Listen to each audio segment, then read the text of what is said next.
여러분 안녕하십니까. 새롭게 하소서 김학중 목사입니다. 안녕하세요. 김정아입니다.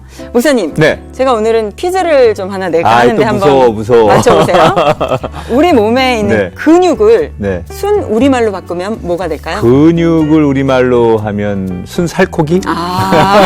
왠지 먹어야 될 것 같고 네. 이걸 순 우리말로 하면 네. 힘살이라고 하더라고요. 힘살. 우리 몸에 힘을 쓰게 하는 살이라는 뜻인데요. 네. 근육이 우리 관절뿐만 아니라 내장기관도 움직이게 하고 또 우리 건강을 유지시켜주는데 아주 큰 도움을 준다고 하더라고요. 네. 근데 저는 그런 생각을 좀 해봤어요. 우리 그리스도인들에게 몸에 있는 근육뿐만 아니라 건강한 신앙생활을 위해서 믿음의 근육도 어느 정도 필요하지 않을까 하는 생각을 맞아요. 해보게 됐어요. 근데 이제 제 나이쯤 되면요. 네. 근육량이 자꾸 빠져요. 네네. 그래서 부단히 운동을 해야 되는데 그렇죠. 이 운동이라는 게 이게 이제 습관이 돼 있고 그렇죠. 자기가 열심히 부단히 노력해야 맞아요. 되잖아요. 네. 그래서 그런 걸 안 하면 근육량이 자꾸 빠지는데 믿음 얘기하셨지만 네. 믿음이라는 것도 시련과 환란을 만나면 그걸 이겨버릇하고 그렇죠. 또 그것을 견뎌버릇하는 사람이 네.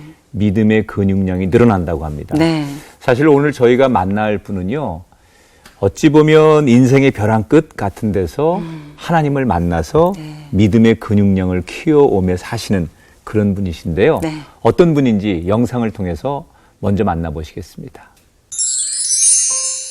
어린 시절부터 목회자였던 아버지를 따라다니며 홀로 있는 시간에는 독서를 즐겼던 소년. 소년은 여러 글짓기 대회에서 그 재능을 드러내게 됐고 훗날에는 정치 전문 기자로서 20년 가까이 활동하며 김대중 전 대통령 정권 당시에는 연설 담당 비서관이라는 자리를 맡게 됩니다. 하지만 무거운 압박감에 시달리던 그는 그 자리에서 내려오게 됐고 자신의 달란트를 드러내며 사람들에게 아침마다 짧은 편지를 보내기 시작하는데요.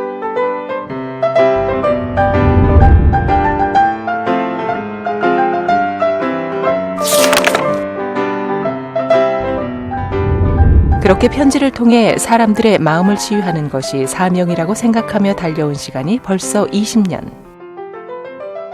현재 매일 385만 명에게 꾸준히 편지를 보내며 귀한 사명을 감당하고 있는 사람. 그는 바로 아침문화재단의 고도원 이사장입니다. 하나님의 몽당연필로 쓰임받길 바라며 이 세상 속에서 고통받는 사람들에게 치유의 메시지를 배달하는 아침문화재단 고도원 이사장의 이야기를 만나봅니다.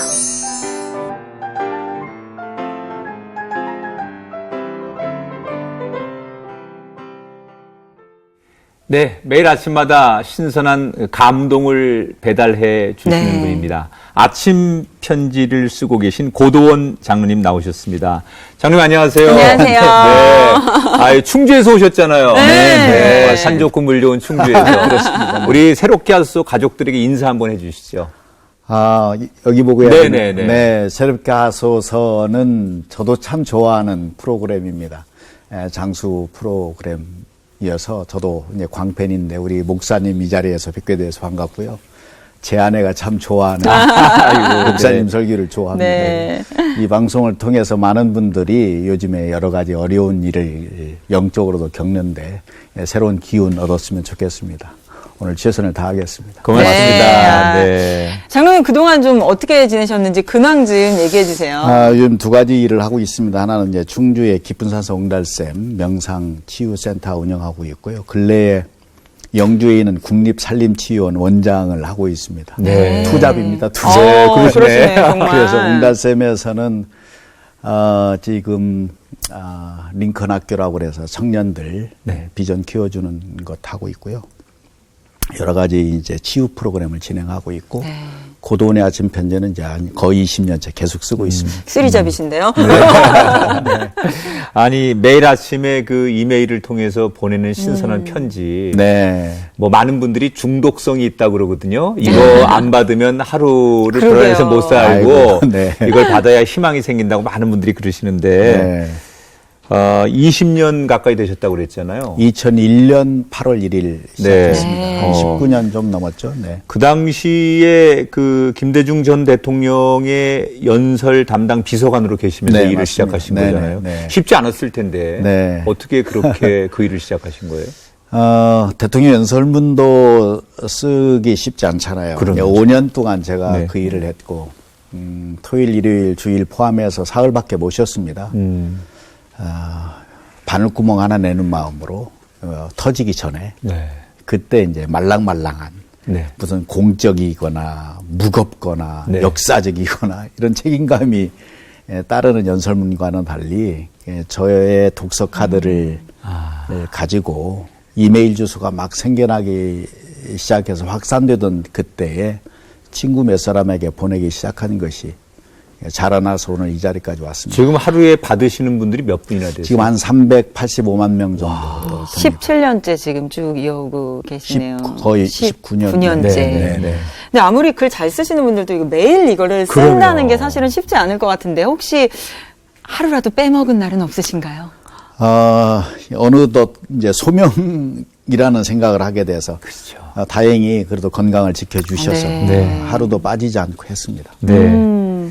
아니, 이렇게 편지 소재 같은 것도 여기저기서 많이 찾아야 되잖아요. 물론 네. 책을 통해서 독서를 통해서도 얻으신다고 하지만 네. 독서가 내가 계속 돼 있어야 계속 줄 수 있는 건데 네, 네. 이걸 또 못 따라갈 수 있거든요. 그렇죠. 소재는 어디서 주로 많이 찾으세요?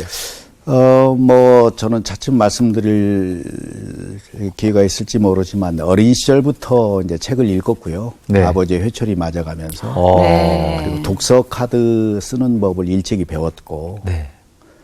그래서 그 독서 카드가 문장에 쌓이게 된 겁니다. 네. 그러니까 제가 오늘부터 책을 안 읽어도 한 15년 이상 아침 편지를 쓸 만큼의 독서 카드가 저장되어 있는 사람이기 때문에 그 가운데 몇 개를 이렇게 골라서 네네. 그날의 어떤 공기, 사람들의 마음, 예를 들면 아시안 게임에서 이긴 나라고 진 나라고 공기가 다르잖아요. 네, 다르죠. 그렇죠. 분위기가 네. 다르죠.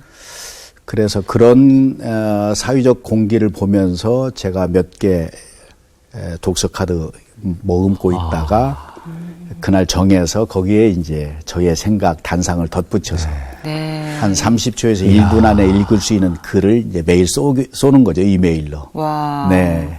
아니, 아까 잠깐 아버님 얘기가 나와서 하는 말씀인데, 아버님이 헌신된 주의 종이었다고 들었어요. 네네네. 어떤 분이셨는지 좀 말씀 좀 해주세요. 시골교회 목사이셨고요. 네. 저희 아버님은 이제 제주 출신이고, 저희 어머니는 전라북도 부안 출신인데, 네.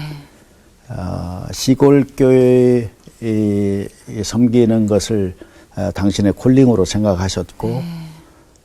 시골교회를 한 7교회에 개척을 하신 분이십니다. 이사 많이 다니셨고, 네. 가난했고. 옛날 우리 아버님 세대 목사님들은 다 그렇게 그렇죠. 사시는 게 그럼요. 네, 하나님의 종된 길이라고 생각하셨는데 네, 그랬습니다. 그러면 시골교회 개척하시고 이사 많이 다니셨으면 자녀된 장로님도 아버지 따라서 그렇죠. 시골로 이사 다니고 그럼요. 그러다 보면 좋은 추억도 있지만 어릴 때는 그럼요. 왠지 모르게 좀 왜 나는 이렇게 살아야 되나 뭐 이런 마음도 있고 조금 지나간 시간이지만 가슴 아팠던 기억도 있으시죠? 너무 많죠. 네. 너무 많고, 우선, 배가 고팠죠. 네. 고등학교 졸업할 때까지 도시락을 싸가지고 다니지 못했으니까. 네. 그리고 먼 길을 걸어야 했고, 네. 하루에 20km 왕복, 6시간 이상. 가는데 3시간, 오는데 3시간. 그래서 3년 이상 네. 그런 게 있었고, 무엇보다도 이사를 다니면은 왕따라는 말이 그때는 없었지만 따돌림이 심하거든요. 따돌림. 네네. 이게 제 인생의 가장 큰 저점이라고 할 수 있는 고통의 시간은 오랫동안 저를 괴롭혔던 경험은 이사를 갔는데 네. 새 동네에 어떤 형이 우산 들고 미소 띄우고 제 손을 잡아줘서 비 오는 날. 네. 그 형을 따라가면 되겠다 싶었는데 똥통에 빠진 거예요. 이만한 똥통을 만들어 놓고. 아, 일부러. 그렇죠. 웅덩이를 파놓고. 이게 똥이 범벅이 돼서 이제 올라와서. 제가 그날 이후에 이제 거의 자폐증에 걸리는 그러니까 실어증. 충격적이죠. 그렇죠. 어린아이. 개인 기피. 네. 내성적인 아이로 한순간에 돌변해버리는 거죠. 밖에 못 나가는 아이. 근데 그 외롭고 고독한 시간에 책을 읽기 시작했죠. 저희 아버님이 이제 정말 그 독서가였거든요. 장서가였고. 그러니까 이게 중첩되는 것 같아요. 고통의 시간인데 그것이 어떤 사람에게는 오히려 아까 근육 얘기했는데 네. 내면의 근육을 키우는 저로 하여금 독서가로 만들고 그것이 제 인생 이제 글 쓰는 사람으로 그때부터 평생 글로 세상을 사는 그래서 아침 편지까지 이어지는 네. 그러게요. 가장 힘들었던 순간에. 그러니까 그 정말 어린 아이에겐 큰 상처고 그럼요. 우리가 흔히 말하는 트라우마 같은 그렇죠. 것들이 평생 네. 자기를 붙들고 있는데 그렇죠. 또 하나님은 그래도 네. 그 낮은 곳에서 가장 잘할 수 있는 것을 또 네. 훈련하게 그러게요. 하셔서 네. 딱 보니까 요셉의 이야기인데요. 아, 그러네요. 아니, 예전부터 그럼 책을 쭉 많이 읽어 오셨잖아요. 네. 많은 분들이 궁금해 하실 것 같아요. 우리 장로님만의 독서 비법이 있으시다면 좀 알려주세요. 제가 이제 링컨 학교를 열어서 한 이제 7년 됐는데 11,000명이 거쳐갔어요. 초등학교 4학년에서 대학생. 학생들에게 가르쳐주는 첫 번째가 독서법입니다. 그 다음에 이제 글 쓰는 법. 저는 글을 써온 사람이니까. 네. 그리고 이것을 설명하는 능력, 발표하는 능력이 스피치법을 가르쳐주는 거거든요. 근데 이 세 가지는 저에게 전공 분야인 거예요. 그렇죠. 그러네요. 대통령 연설문을 5년 썼지, 평생 글을 썼지, 네. 그리고 어린 시절부터 책을 읽었지. 네. 그러니까 독서는 뭐 이 자리에서 제가 길게 말씀드릴 수는 없지만 세 가지를 요약할 수 있거든요. 네. 하나는 속독입니다. 빨리 읽게 하는 거. 그러니까 지식인의 무기는 뭐냐? 빨리 읽는 거다. 네. 훗들어. 그런데 정독. 하나도 놓치지 않는 것. 그리고 이것이 거듭해서 다독. 그러니까 저의 독서법은 속독과 정독과 다독. 세 이것을 가지를 다. 자기 것으로 체화하면 이게 강력한 무기가 되는 거죠. 네. 그거를 스스로 개발을 하신 거예요? 아니면 누구에게 배우신 건가요? 그건 저절로 제 안에 체화된 것을 일종의 틀을 만든 네. 거예요. 그래서 2, 2, 5, 10, 2분, 2분, 5분, 10분, 19분 만에 책 한 권 읽는 훈련. 네. 재미있게. 이야. 그럼 달라지기 시작하잖아요. 네. 그렇죠. 네. 언제 배우러 오세요? 그러니까 솔깃했어요. 오늘이라도 가고 싶네요. 네. 네. 아니 이제 이렇게 살아가면서 나한테 이런 재능이 있구나라는 네. 거 스스로 발견할 때가 있잖아요. 네, 성님도 네. 이제 내가 글쓰기에 재능이 있구나. 네. 워낙 뭐 책을 좋아하고 독서하는 거 좋아했지만 글을 써보니까 내 글을 칭찬하고 네. 내 글로 하여금 남들이 행복해하는 걸 이렇게 알 수 있는 때가 있잖아요. 맞습니다. 보통 이제 우리 학교 다닐 때 네, 뭐 맞아요. 경연대 같은 데 나가면 네, 네, 맞아요. 입상하고 그러면 그게 이제 재능으로 자기한테 그렇죠, 비춰지는데 그렇죠. 네. 언제 그걸 발견하신 거예요? 지금 목사님 말씀하시는 그 과정에 저의 재능을 발견하는 어떤 시간이 있었어요. 네.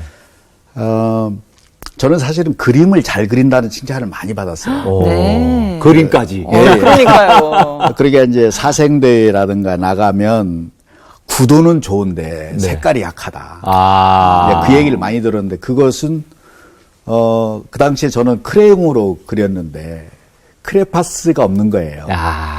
크레용하고 아시죠? 또 그래파스 다르죠. 네. 그 당시에 쉬운 2개짜리 왕자표 크레파스가 정말 네. 왕입니다. 왕. 왕자표니까 왕. 왕이죠. 네. 싹싹 색깔이 네. 나잖아요. 저는 크레용이니까 그때 도화지가 약했거든요. 네. 늘 실망도 많이 하고 좌절감 많이 겪었는데 초등학교 5학년 때 선생님께서 배일장대회 한번 나가봐라. 네. 인구 한 20만 명 정도 되는 도시에 그때는 그런 게 많았어요. 네. 초등학교 전체가 모여서 하는. 네. 포스터도 많이 그렸고. 맞아요. 그때 장원을 한 거예요. 첫 번 배일장대회. 네. 그게 제목이 비였는데 비에 대해서 쓰라는 거예요. 네. 네.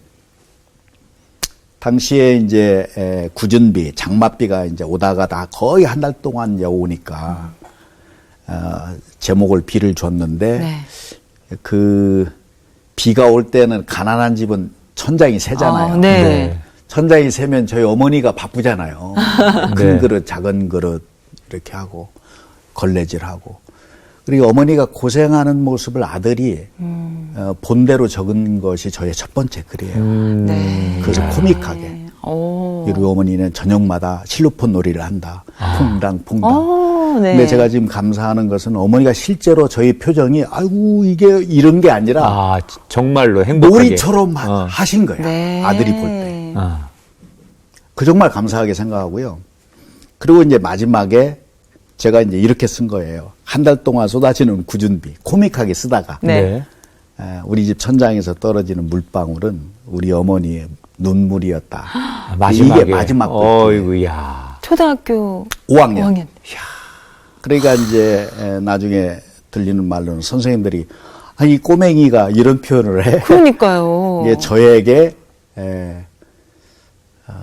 하나님이 주신 탤런트, 기도 야. 가운데서 그런 말씀하셨지만은 글 쓰는 재주가 나에게 있구나.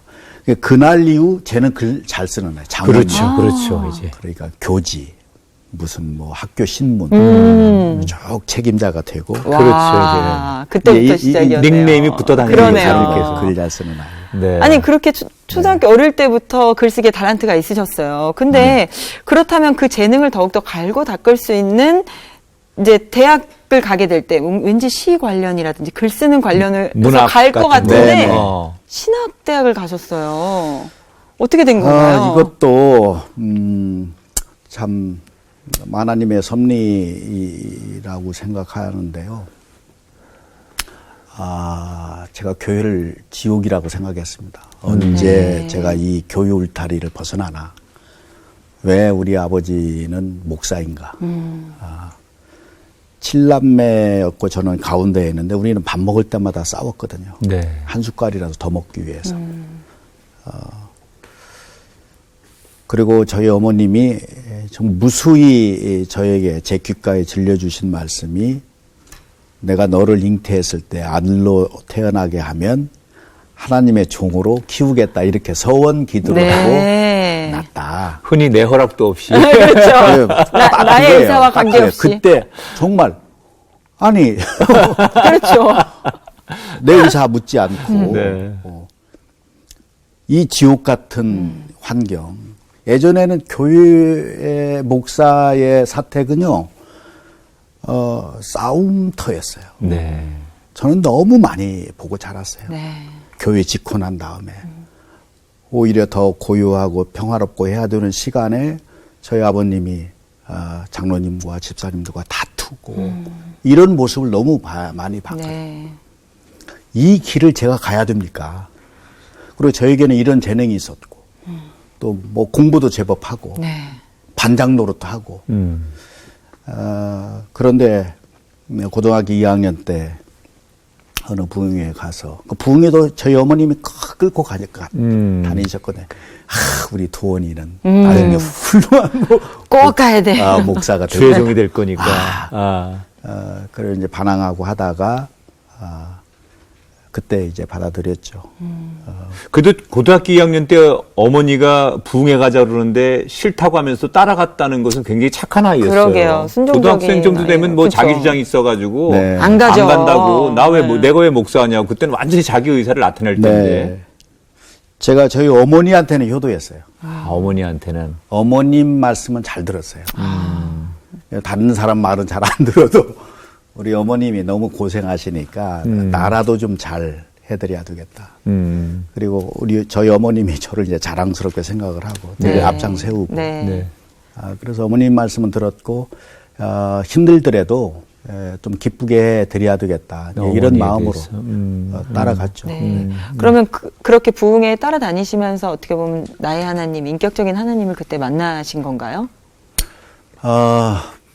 부름받아 나선 이 몸 어디든지 가오리라는 그 찬송가가 저에게 꽂혔고 네. 그 찬송을 무수히 부르면서 또 그 찬송을 주제로 한 설교였고요. 부흥사 네. 목사님의 네. 설교였고 그게 저의 것으로 받아들여지고 그날 이후 이제 저의 진로를 결정해서 네. 아버님의 길을 다시 가야겠다. 그 전에는 어떤 꿈을 꾸셨어요? 내가 뭐 미래에- 여러 가지가 네. 있었습니다. 네네. 저는 사실은 이제 이공계였거든요. 네. 그래서 건축가도 꿈꾸고 네, 이과였군요. 네, 이과였습니다. 네, 네. 건축가도 꿈꾸고 또 아직 글재주가 있으니까 글이라고 하는 것은 꼭 무슨 국문과나 영문과를 가야만 되는 것은 아니거든요. 그러나 제가 이제 글 작가라든지 글로서 성공하는 사람 이런 것도 이제 꿈꾸게 됐죠. 그렇죠. 네. 워낙에 글을 잘 쓰셨으니까. 아니, 근데 그 아버님도 목사셨고, 네. 또, 본인도 어쨌든 간에 교회 울타리 안에서 사셨잖아요. 네. 뭐 가난하고 이사 많이 다니고, 그게 어릴 땐 싫었어도, 은혜를 받고 나고, 또, 은혜를 받기 전이라도, 아버님이나 어머님이 목사님이고 사모님이면 왠지 모르게 의무감으로라도 목사를 해야겠다고 생각하는 사람들도 있어요. 근데 그렇게 목사가 되는 게 싫었던 이유가 또 따로 있으세요? 말씀드리겠지만 우선 가난했어요. 가난했고. 네. 그래서 어린 시절에는 제가 부자가 되는 것이 꿈이었어요. 저희 형님은 가출했어요. 내가 부자가 돼서 돌아오겠다. 그리고 제 형님 한 분이 있고 누나 둘이 있는데 이 세 명이 다 중학교 정도에서 머물렀어요. 네. 네. 아무도 대학을 가보지 못했어요. 네. 저부터 이제 대학 가기 시작한 거죠. 그러니까 이런 게 우선 싫었던 것이고, 그렇죠. 그리고 아무리 의미 있는 일이고 하나님의 일이라 하더라도 저는 다시 그 길을 가고 싶지 않다. 네. 이런 생각을 했는데 너무 고생하는 걸 많이 보셨군요. 네네. 그렇죠. 그런데 고등학교 2학년 때 결심 이후에는 제 삶이 많이 이제 방향이 바뀌었죠. 네. 그렇게 해서 어떻게 보면 주의 종으로 살겠다고 다짐을 하셨지만 또 이 글을 쓰는 그 재능과 끼는 어떻게 못 하셨어요. 네. 대학 언론사에서 또 열심히 활동을 하셨어요. 제가 연세대학교 이제 신학과를 들어갔는데 저는 이제 그렇게 하면서도 좀 학문적인 길, 교수의 길을 좀 꿈꿨거든요. 네. 그리고 들어가면서 집안에 부탁하기를 입학금만 좀 책임져 달라. 네. 사립학교가 비싸잖아요. 네. 나머지는 제가 알아서 하겠다. 하고 들어가서 열심히 우등장학생도 하고 네. 그랬어요. 집안에 이제 그런 학비 걱정하지 않게. 근데 대학교 2학년 때 연세춘추라는 대학신문 기자가 된 거예요. 피해갈 수 없었군요. 근데 기자가 되면 요즘으로 치면 월급을 줘요. 네. 돈을 벌 수 장학금을 줘요. 네. 그리고 훨씬 이제 환경이 좋아졌죠. 이게 끼가 막 올라온 거예요. 그때가 유신 시절입니다. 네. 정말 엄정하던 시절에 겁도 없이 칼럼을 쓰기 시작한 거예요. 연세춘추에 네. 지금도 있습니다. 네. 김영 칼럼. 제목이 10계명이에요. 10계명. 네. 느낌이 오죠? 네. 그러네요. 쓰고 맨 끝에 고도원 이렇게 쓰는 거예요. 많은 사람들이 이제 팬레타를 보내는데 고도원 이름 이게 사람 이름이야 뭐야? 좀 수려할 것 같다. 네. 좀 도시틱하고 키도 훤출할 것 같고. 근데 저를 보면 이제 많이 실망들 했다고 그래요. 어쨌든 이 십계명이라는 칼럼을 쓰기 시작하면서 저의 의문이라든가 이런 것들을 드러냈는데 이게 결국엔 저를 또 올감해서 긴급조치 9호에 제적이 됐죠. 네. 제가 쓴 글이 문제가 돼서 네. 여러 번 필화 사건을 겪다가 네. 그때 이제 786명이 집단 제적을 당했습니다. 전국 대학교 학생들이. 네. 그로부터 저의 삶은 이제 목회자의 길, 교수의 길이 아니고 그때는 코스웍이 이제 끊긴 거잖아요. 네. 네. 네. 이제 완전히 제적이니까. 쫑난 그렇죠. 청년이 된 거예요. 네. 그러면 글이 저에게는 그런 선물을 줬지만 또 한 번 젊은 시절에 거꾸로 트리는 네. 절벽을 만들어줬죠. 네. 그렇게 제적을 당하게 네. 되고 돌아갈 곳이 사실 집밖에 없잖아요. 네, 네. 집에 돌아가셨을 때 부모님의 반응은 어떠셨나요? 못 돌아갔죠. 겁나서. 못 돌아가셨어요. 네. 이제 콩밥 먹고 그 다음에 강제 징집을 당하는 그 사이에 네. 제일 두려운 게 어머니예요. 효도해야 되겠다고 그렇죠. 생각했던 어머니. 어머니가 무너질 텐데, 무너져 계실 텐데, 그걸 못 보겠는 거예요. 다른 건 다 감당할 수 있겠는데. 그때 전주 근교에 그 만성이라고 하는 그 시골교회에 심호하시던 때인데, 지금은 다 포장도로도에 있지만 그때는 비포장도로입니다. 네. 먼지길에 가서 그래도 어머니를 보고 군대는 가야 될 거 아니에요. 어머니를 뵀는데 그때 주신 말씀이 제 평생 오늘의 저를 있게 했어요. 어머니가 실망하셨을 것이다. 무너졌을 것이다. 나를 끌어안고 아마 대성통곡할지도 모른다. 그런데 저를 끌어안고 장하다 우리 아들 도원아. 오히려 하나님이 너를 다른 방식으로 쓰기 위해서 이렇게 하신 거다. 그때는 이해를 못했어요. 하나님이 다른 방식으로. 네. 그리고 이제 군대 가고 정말 산전수전 온갖 그 광야 생활을 하다가 이렇게 하면서 돌아보니까 그 말씀이 네, 지금의 이제 고도원의 아침 편지 380만 명이 넘는 네. 어찌 보면 영성 훈련하는 징검다리거든요.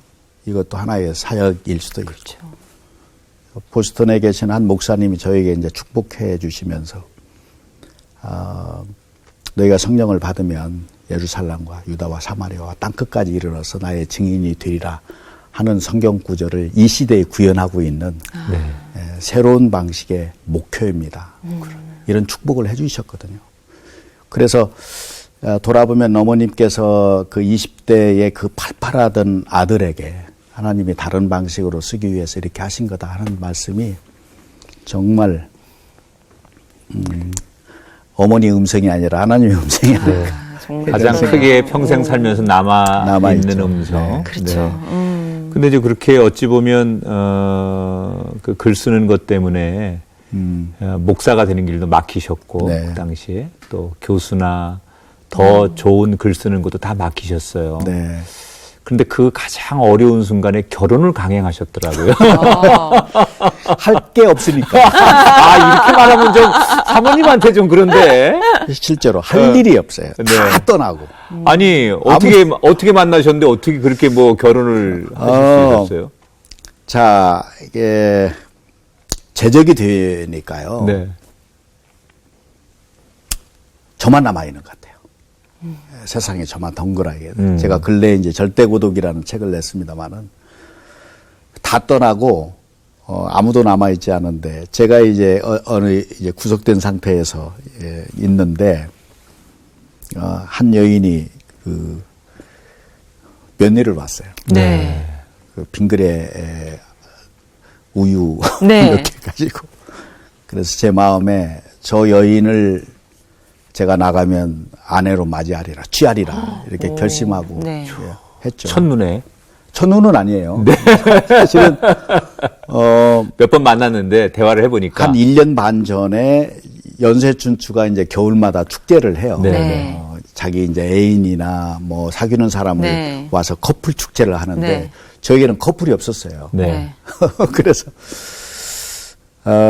당시에 이제 연세대학교 SCA라고 기독학생의 여학생 부의장에게 SOS를 쳐서 자기 사촌 언니를 저에게 소개했는데 네.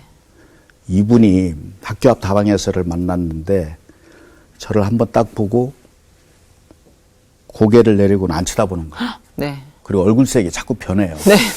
불안한데. 그런데요. 이 오늘 되게 재수없다. 뭐 이런 표정.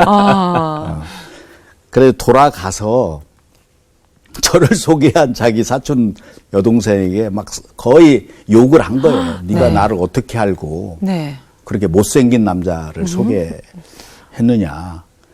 그건 아닌 것 같은데. 그러니까 그건 아닌 것 같은데. 아니 실제로 그래서 네. 지금 모르겠어요. 그때는 삐쩍 말랐고 4년 동안 한 가지 옷을 입었는데 제가 컨셉인 줄 알았다고. 그래서 제 별명이 못생긴 남자가 된 거예요. 못남. 네. 그걸 제가 6개월 후에 알았죠. 네.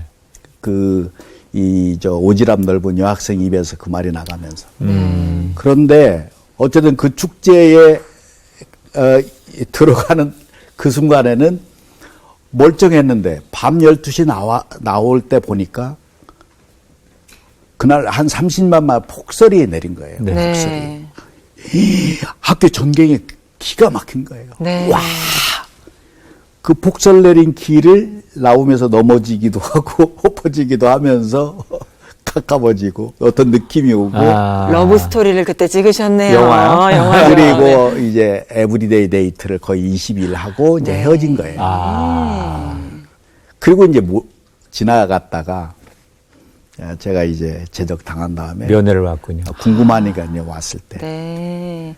그 전에 인연이 있으셨구나. 보고 제가 나가서 그리고 전기밥솥 하나 놓고 결혼한 겁니다. 근데 그렇게 한 가정을 책임져야 하는 가장이 되다 보면 또 어깨가 또 무거워지잖아요. 네. 안 해본 일이 없으셨을 것 같아요. 그때 당시에. 이제 결혼하니까 이제 호구지책이 필요하죠. 네. 그래서 맨 처음 시작한 게 제일 쉬운 게 이력서를 안 받아주니까 어딜 가도 네. 이력서가 필요 없는 게 포장마차입니다. 근데 그 하루 만에 접었어요. 더 무서운 거야. 그쪽 세계는. 아, 무서운 거. 네. 어마어마해요. 네. 눈빛 하나에. 아. 그래서 땅 짚고 헤엄치는 장사가 문방구라고 그래서 서울 전역의 문방구 자리를 찾아다니다가 지금은 정말 명문고가 되어 있는데 대원고등학교 막 개원하는 그 입구에 좋은 자리라고 그래서 저희 4년 모은 돈, 친구 돈 좀 합해서 탁 계약하고 입주하려고 갔는데 네. 계약한 복덕방 아저씨가 사라져버린 거예요. 사기를. 최초의 사기를 저희가 당했죠. 네. 하늘이 노래지고 꼬챙이처럼 마르고 정말 그때 저희는 부부싸움을 식음을 전폐해가면서 했습니다. 궁하고 길 안 열리고 작은 것에 격해지고 한 6개월 그렇게 하다가 이제 그래도 좀 이제 먹고 살게 된 것이 제가 웨딩드레스 디자이너 생활을 한 5년 야, 했어요. 완전히 새로운- 동서남북으로 뭐. 반전의 이화여대 입구에 그 안현동 고개가 있는데 지금도 좀 있습니다. 웨딩드레스 가게가 있는데 행복의 문이라는 가게를 열어놓고 웨딩드레스 대여업을 했습니다. 네. 5년 동안. 재미있었어요. 진짜 안 해본 일이 없어요. 그러게요. 네.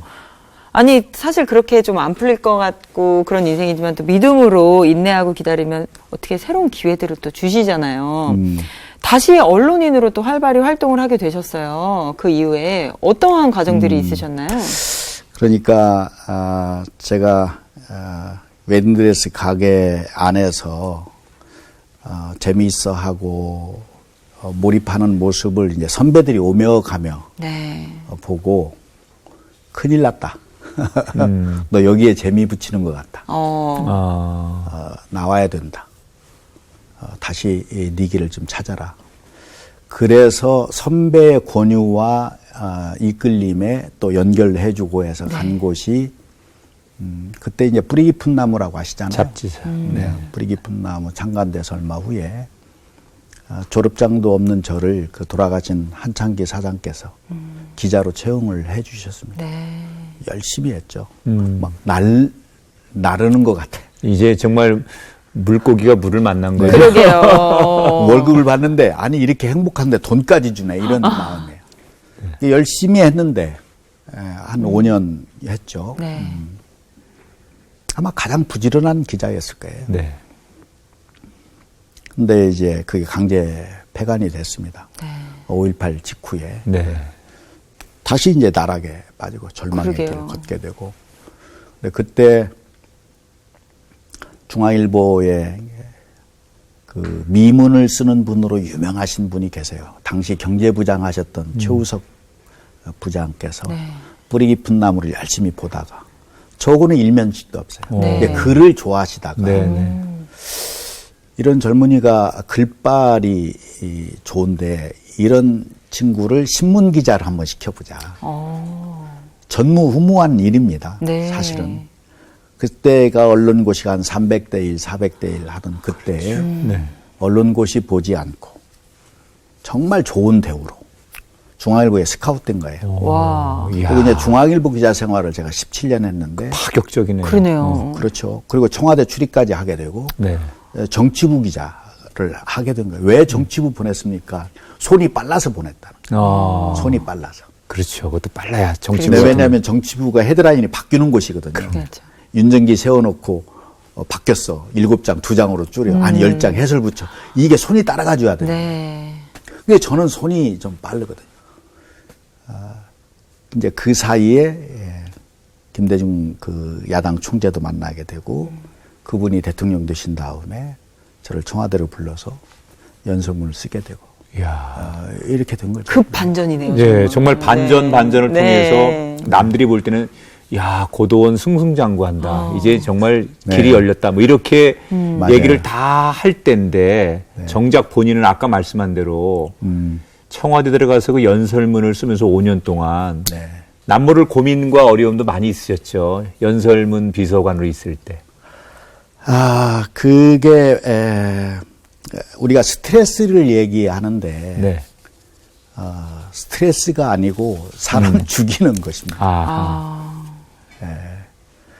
그리고 특히 이게 돌아가신 고 김대중 대통령의 연설문은 정말 쉽지 않습니다. 네. 그분이 영명하신 분이에요. 그분 자체가 네. 그분이 어떤 분이 문필가입니다. 아니죠. 네. 최고의 독서가이고 또 최고의 연설가입니다. 그분에게 이 연설문 초안을 써드리는 책임자 노릇을 한다고 하는 것은 정말 숨구멍이 없어요. 예. 그걸 5년을 하게 된 겁니다. 네. 그 긴장감, 말로만 들어도 지금 긴장감이 그러니까요. 그러니까 제가 이제 제 주변에 문인들도 많이 있을 거 아니에요. 내노라 하는 문인들도 있고. 그러면 제가 그런 얘기해요. 대통령 연설문 한번 써봐. 네. 정말. 네. 네. 아니, 지금 우리 주변에 젊은이도 그렇고, 네. 뭐 사상 최대의 지금 실업자들도 많고, 또 굉장히 이제 지금 뭐 이렇게 빈부의 격차도 점점 많이 나는 것 같고, 국제 정세도 굉장히 어렵고, 힘들다고 하는 분들이 뭐 점점 더 많아지는 것 같아요. 장로님 스스로가 지금 얘기한 대로 많은 어려움 속에서 시간을 지나서 여기까지 오셨잖아요. 그래서 누구보다도 지금 어려움을 겪고 있는 현대인들에게 오늘 새롭게 하소를 통해서 이렇게 좀 견뎌보고 이겨낼 수 있다라고 하는 그런 덕담 같은 한마디 주신다면 어떤 말씀 주시겠습니까?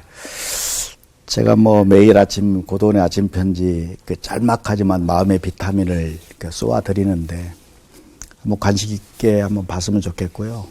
오늘 이제 목사님께서 주신 말씀을 좀 답을 해드린다고 하면 이미 목사님께서 말씀 많이 해주셨어요. 그 견뎌야 한다는 거. 그리고 버티는 힘. 요즘에 그 소극적 수용이라고 하는 그 어떤 책 속에서 제가 발견한 용어이거든요. 그것을 저는 소극적 수용으로 받아들이지 않고 적극적 기다림으로 바꾸어서 이제 생각을 하는데 적극적 기다림 속의 핵심이 견디는 힘입니다. 그리고 버티는 힘. 그게 또 명상하고 연관되어 있습니다. 그래서 지금 어려움 겪고 있는 우리 청년들에게 그래도 과거보다는 낫다. 지금의 상황이. 예전에는 우리가 전쟁을 걱정을 했다. 그래서 최소한 그 부분은 지금 없죠. 뭐 어려움이 있지만 건너가고 있지 않느냐. 잘 버텼으면 좋겠다. 잘 견뎌냈으면 좋겠다. 근데 버티고 견딜 때에 하나님이 자기에게 주신 어떤 재능, 탤런트가 무엇인지를 찾아서 그 연마해라. 들고 있어라. 그래서 아주 예리하게 도끼 갈듯이 반드시 기회가 온다. 견딘 만큼. 그런 희망을 갖고 좀 계셨으면 좋겠다. 이런 말씀을 좀. 소위 이제 뭐 어떤 분들은 그런 걸 맷집이라고 하는데 네. 그 맷집도 사실은 뭐 기초 체력이 있어야 되는 거잖아요. 그러면요. 네. 그러니까 지금 저는 오늘 장로님에게서 그게 신앙이었다. 네. 그게 뭐 책도 읽었고 부모님과의 관계도 있었고 였지만 하나님께서 배후에 역사하시는 네. 그 인도하심을 따라갔던 신앙이 있었기 때문에 견딜 수 있었고 그런 기회를 만나셨기 때문에 아마도 오늘 새롭게 하소서가 주는 메시지가 그런 거 아닐까. 네. 그런 생각도 좀 해봅니다. 맞습니다. 저는 그리고 적극적인 기다림이라는 말이 되게 마음에 와닿는 것 같아요. 적극적으로 어떻게 기다리지라고 장로님은 한 말씀만 딱 하시면 그러니까요. 그래서 고도원의 아침 편지라고. 네, 정말. 그 메일 저도 받아보고 싶네요, 정말. 신청하세요. 신청해야겠어요. 네. 그래서 참 많은 분들에게 그런 울림들을 많이 주고 계신데 우리 네. 장로님 마지막으로 기도 제목 있으면 나눠주세요. 저희 함께 열심히 기도하겠습니다. 뭐 여러 가지가 있지만 오늘 한 두 가지. 하나는 저희가 링컨 학교를 거치면서 지금 꿈 넘어 꿈 청소년 비전 센터를 네. 만들려고 합니다. 그래서 땅을 파기 시작했습니다. 네. 근데 그것도 역시 맨손으로 시작을 했습니다. 네. 언제 이루어질지는 모르겠어요. 우리 청년들에게 희망을 갖게 하고 미래에 좋은 잘 견디는 좀 이타적인 네. 제 마음속에 늘 자리 잡고 있는 사람을 기쁘게 하나님을 기쁘시게 하는 좋은 리더들을 길러내는 그런 센터를 꿈꾸는 것이고요.